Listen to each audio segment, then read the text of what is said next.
galerinha, tudo bem? Vamos lá para mais uma série, né? Hoje nós vamos para o capítulo 11 de Princípios do Evangelho, tá bom? Hoje nós vamos aprender sobre a vida de Cristo, tá bom? Então nós vamos aprender hoje mais sobre Cristo, tá bom? Então eu convido você a ficar até o final desse vídeo para que nós possamos aprender juntos, tá bom? Então tá sendo uma grande alegria, um grande prazer poder estar aqui estudando com vocês semanalmente, tá bom? Então vamos lá, né? Vamos para o capítulo 11.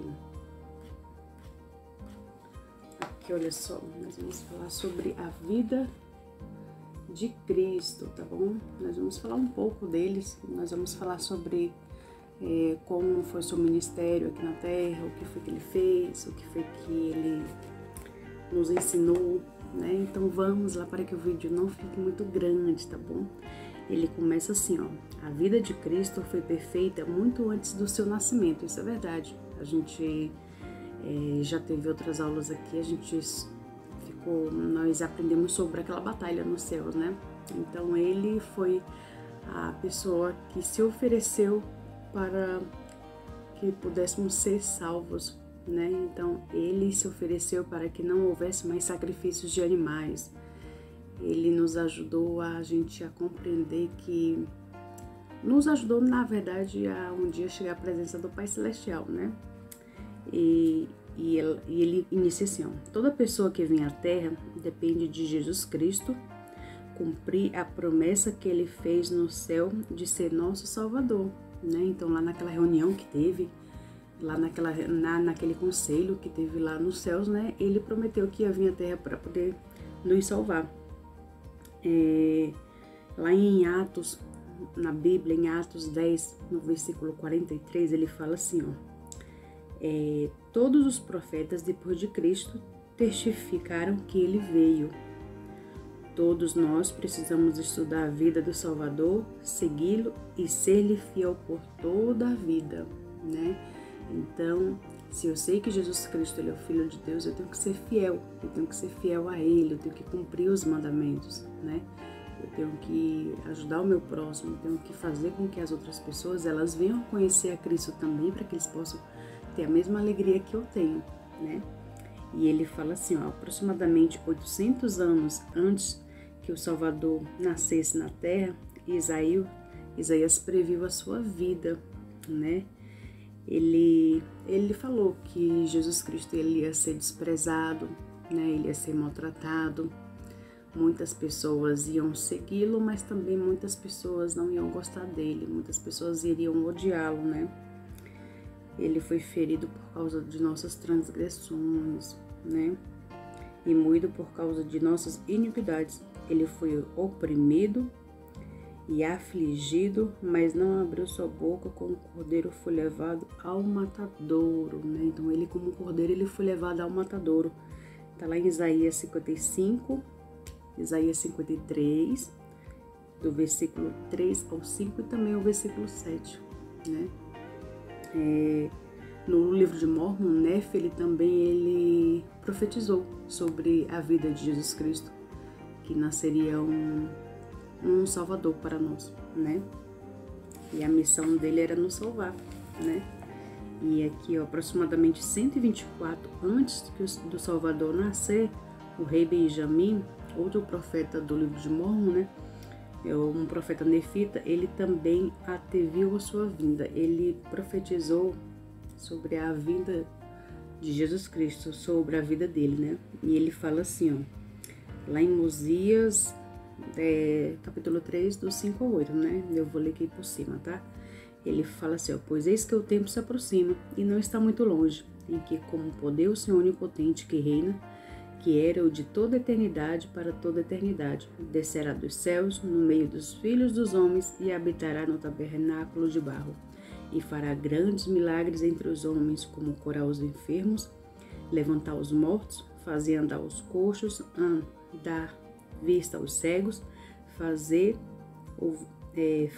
ouvir os surdos e curar toda espécie de enfermidade. Então, ó, 124 anos do nascimento de Jesus Cristo, então já tinha sido anunciado, né? Nós sabemos que os profetas, eles estão aqui hoje para poder nos ajudar, para nos alertar o que está para vir para o futuro, né? E o nosso profeta Nelson, o que ele mais vem relatando é justamente sobre isso, para que nós possamos nos preparar para a segunda vinda de Jesus Cristo que está próximo, né? Ele vem nos alertando diariamente, ele vem solicitando que a gente possa fazer armazenamento, que a gente possa estudar as escrituras no nosso lar, né? Então, se o profeta está pedindo isso, justamente é porque vai acontecer alguma coisa e nós precisamos estar preparados, né? Nós precisamos estar preparados. Quem estiver preparado não vai sofrer. Vai ser difícil, mas ninguém vai sofrer, né? Outro tópico aqui, ó. Ele foi o unigênito do Pai. Você sabe o porquê que ele foi unigênito, né? Ele é unigênito por causa disso daqui, ó. Jesus foi a única pessoa na Terra que nasceu de uma mãe mortal e um pai imortal, né? Essa razão porque ele é chamado filho unigênito, né? Do pai, ele herdou os poderes divinos, né? Ele herdou todo aquele poder que ele possuía, que ele praticava aqui na terra, de fazer os mortos ressuscitarem, o cego voltar a enxergar, o coxo andar, né? E da sua mãe mortal ele recebeu a fome, a fraqueza, tipo, eu falo fraqueza de corpo, né, de fome, sede, fadiga, esse tipo de fraqueza que eu falo, tá? Então, da sua mãe mortal ele recebeu isso, né? E ele viveu uma vida perfeita, gente. Ele viveu uma vida perfeita. Ninguém na Terra ainda pode ser comparado a Jesus Cristo, né? Ele veio aqui para a Terra para poder ajudar as outras pessoas. Ele aceitou as outras pessoas maltratarem e julgarem ele. Ele foi açoitado, ele foi cuspido, né? Ele foi obrigado a carregar a sua própria cruz. Então, muita coisa Jesus passou. Então, ele era a única pessoa capacitada para poder ter que aguentar todo esse fardo, né? Imagine só a preparação que ele teve, né? De ter que ficar lá no mundo espiritual lá, né? Como quando a gente vivia lá na pré-existência. Imagine só ele ter que se preparar todos esses anos fisicamente, psicologicamente, porque automaticamente ele nascendo de uma mãe mortal, ele iria sentir as dores, né? Eles iriam sentir a dor que eu sinto, a dor que você sente, a fome que eu sinto, a fome que você sente, a sede que eu sinto e a sede que você sente, né? Então, assim, quando ele tinha 12 anos de idade, tem uma parábola que fala que Jesus Cristo tinha desaparecido, né? Não é que ele desapareceu, os pais deles ficaram procurando ele por alguns dias e ele estava, sabe aonde? Estava no templo, né? E ele fala assim, ó, lá em Lucas 2:24, ele fala assim, ó: quando tinha 12 anos de idade, Jesus sabia que havia sido enviado para fazer a vontade do Pai. Então ele já sabia que ele era uma pessoa diferente. O Salvador foi com os pais a Jerusalém, e quando estes voltaram para casa, descobriram que ele não estava no grupo e regressaram a Jerusalém para procurá-lo. E aconteceu que, passando-se 3 dias, o acharam no templo, assentado no meio dos doutores, e eles estavam ouvindo e fazendo-lhes pergunta. E todos os que ouviam admiravam sua inteligência e sua resposta. Ele já tinha sido preparado, né? Então ele já tinha sido se preparado. E Maria e José, eles ficaram muito aliviados quando eles encontraram Jesus Cristo, né? A sua criança, o seu bebê de 12 anos. E perguntaram, né? E aqui mais embaixo ele faz assim, ó: filho, por que fizestes isso conosco? Eis que o teu pai e eu, ansiosos, te procurávamos. E Jesus apenas respondeu aqui, ó. Tá lá em Lucas 2, do 48 e 49. Jesus, ele respondeu assim, ó: não sabeis que me convém tratar de negócios de meu Pai Celestial? Né? Então ele estava tratando de negócios, ele estava já começando a preparar as pessoas a que as pessoas pudessem conhecer mais sobre Deus, né? E para cumprir a missão aqui na Terra, para que Jesus ele pudesse cumprir a sua missão aqui na Terra, ele precisava fazer algumas vontades do seu pai, né? Quando ele tinha 30 anos de idade, ele foi procurar o seu primo, né? A diferença deles dois é uns 6 meses, né? Ele foi procurar o seu primo João Batista, que nasceu primeiro do que ele, né? E para ser batizados no Rio Jordão, mas só que João Batista ele questionou Jesus assim, mas sou eu que tenho que ser batizado por ti, tu que, né, mais ou menos assim a conversa deles, né? E eu que vou te batizar, mas Jesus Cristo ele precisava disso, ele precisava cumprir, né? Ele precisava ser o exemplo. Todos nós sabemos que Jesus Cristo não tinha nenhum tipo de pecado, então não havia necessidade dele ser batizado. Ele só foi batizado somente para cumprir a lei, né? Para ser o exemplo, né? E logo após o batismo de João Batista, ele foi para o deserto e ele jejuou por 40 dias e 40 noites, né? E ele, como ele herdou o lado da mãe, né? Lúcifer, Satanás, ele foi lá tentar, né? Foi lá tentar Jesus Cristo. Pediu até para que Jesus Cristo ele transformasse um pão em uma pedra, né? Então ele quis fazer de tudo com que Jesus Cristo ele desistisse.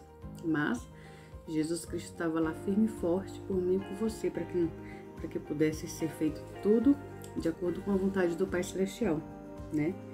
E ele nos ensinou a amar e a servir uns aos outros, né? A gente sabe que Jesus Cristo ele foi uma pessoa que ajudou muitas outras pessoas, né? Ele ajudou muito, muito mesmo, muitas pessoas mesmo, né?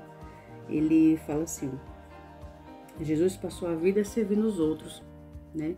Amou as pessoas de todo o seu coração, com frequência era tomado de tão grande compaixão que as outras pessoas se tomavam dessa compaixão e começavam a ajudar outras pessoas. Era tipo uma corrente, né?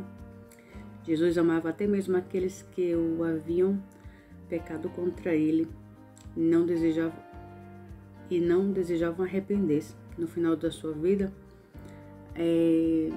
quando Jesus Cristo ele estava lá já empedurado lá na cruz, né?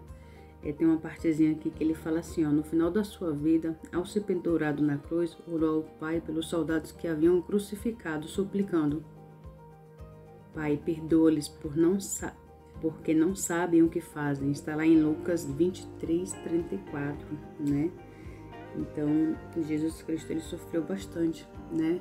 Apesar dele ter sido açoitado, crucificado, foi cuspido na cara, bateram nele, foi chicoteado e mesmo assim ele estava ali firme e forte, né?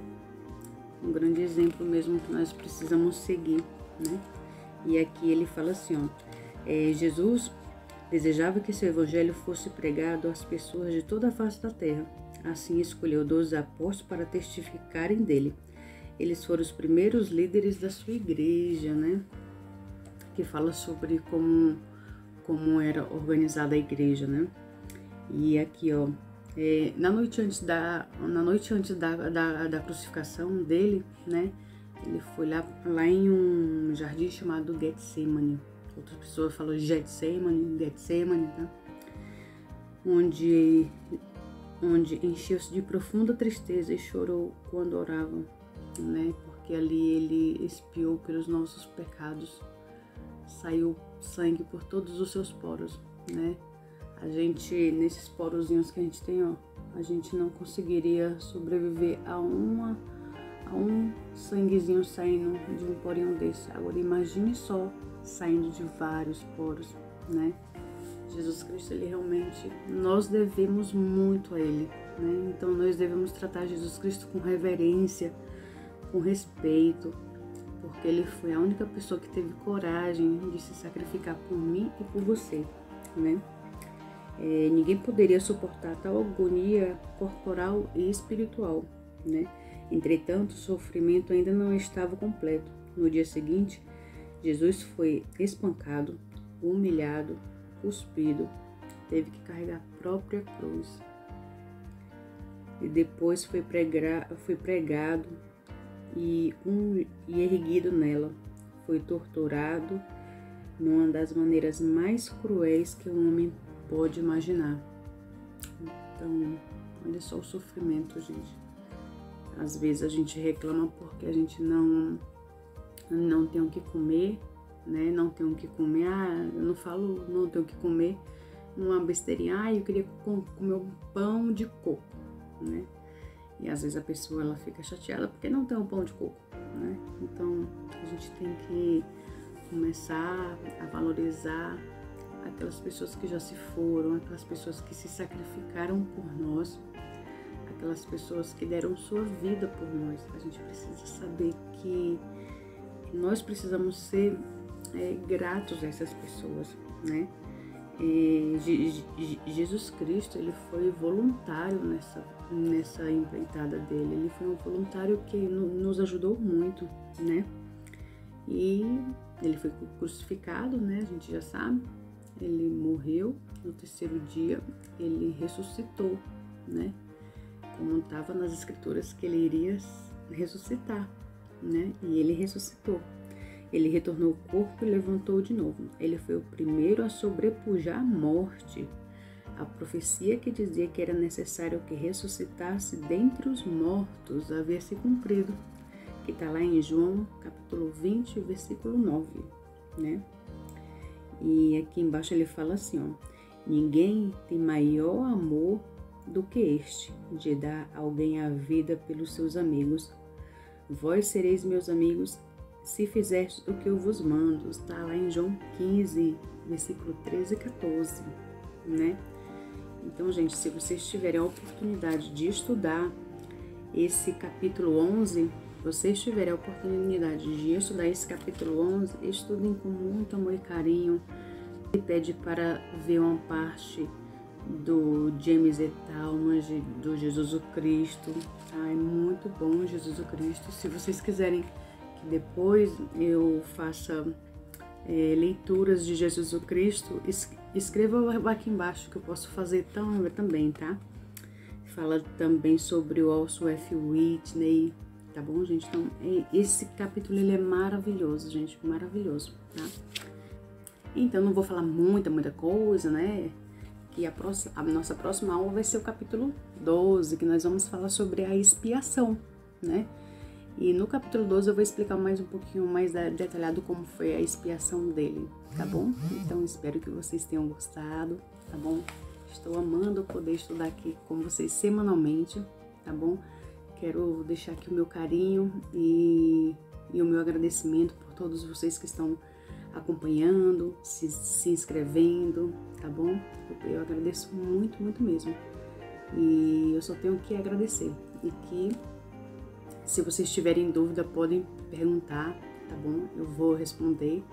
Qualquer coisa, é só fazer pergunta que a gente responde, tá, gente? Então, espero que vocês fiquem bem, que vocês tenham uma ótima semana. Um grande beijo e até a próxima. Tchau!